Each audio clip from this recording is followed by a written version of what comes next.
My name is Cassidy. My name is Tiffany. And we are both employees under the Bullhead City Recreation Department. This year, for our 2025 summer camp, we are both hosting 3 different summer camps.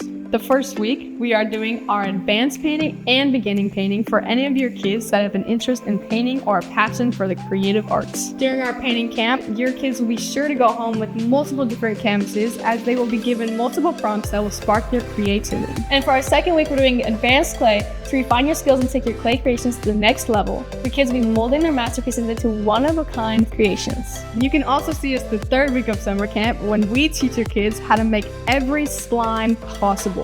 Your kids will be guaranteed to come home with 7 different slimes, some including fishbowl slime, butter slime, and a creation of their own featuring a talent show.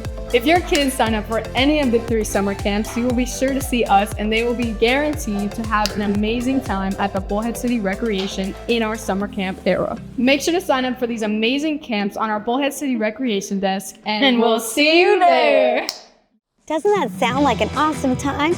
If you're interested in anything that you heard at today's video or any of our other amazing camps, please visit us at bullheadcity.com/recdesk to register. If you have any questions about this year's summer camp program, contact me, Claire Adams, Senior Recreation Supervisor and Summer Camp Manager. You can reach me by phone at 928-763-0158, email at cadams@bullheadcityaz.gov, or come visit us at our Optimum Community Center at 2380 Optimum Way. Don't let summer break pass you by. Take advantage of our wonderful program and enter your summer camp era today.